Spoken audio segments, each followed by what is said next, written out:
ইউরোর সেমিফাইনালের আগে বেশ টালমাটাল অবস্থা বিরাজ করছে স্পেন ফুটবলে। কারণ সেমিফাইনালে নামার আগে ইউরো শেষ হলে জাতীয় দল থেকে অবসর নেয়ার ইঙ্গিত দিয়েছেন আলভারো মোরাতা। শুধু তাই নয়, স্পেনের সমর্থকের প্রতি নিজের ক্ষোভের কথা প্রকাশ করায় এখন বেশ অস্থির পরিস্থিতিতে আছে স্পেন ফুটবল।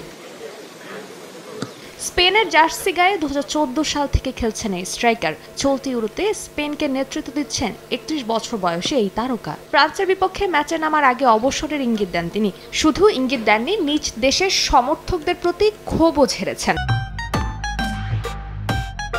দাগ লাগুক যতবার, বার্জার ইজি ক্লিন একবার।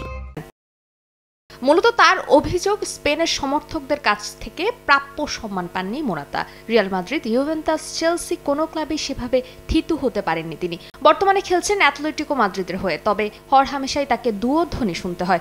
শুনতে হয়েছে নিজ দেশে, এমনকি তার পরিবারকেও কটু কথা শোনাতে ছাড়েননি রিয়াল ও স্পেনের সমর্থকরা। এর আগে 2020 ইউরোতে তাকে দুয়ো দিয়েছিল স্পেনের সমর্থক। এছাড়াও এবছর মার্চে ব্রাজিলের বিপক্ষেও মোরাতাকে ব্যঙ্গাত্মক মন্তব্য করেছেন স্পেনের সমর্থকরা। সব মিলিয়ে এবার নিজের ক্ষোভ প্রকাশ করলেন তিনি। স্পেনে নিজের প্রাপ্য সম্মান পাননি বলেও মন্তব্য করেন। স্পেনে বোধহয় আমার জন্য ভালো থাকাটা কঠিন। স্পেনের বাইরে গেলে যে আমার দিন ভালো কাটে এটা নিয়ে কোনো সন্দেহ নেই। সবচেয়ে বড় কথা, বাইরে আমি সম্মান পাই, আর স্পেনে কারো জন্য বা কোনো কিছুর জন্যই মনে হয় মানুষের কোনো সম্মান নাই।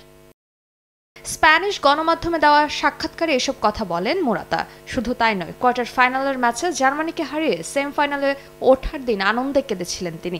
আর তা নিয়ে সোশ্যাল মিডিয়ায় তাকে নিয়ে ট্রোল করে স্পেনের সমর্থকরা। ম্যাচে হলুদ কার্ড দেখেই নাকি কেঁদেছেন তিনি, যে বিষয়টি নিয়ে বেশ ক্ষোভ প্রকাশ করেছেন স্পেন অধিনায়ক। তবে আপাতত সেমিফাইনালের দিকে ফোকাস দিতে চান এই তারকা। ইউরোর পরে নেবেন চূড়ান্ত সিদ্ধান্ত।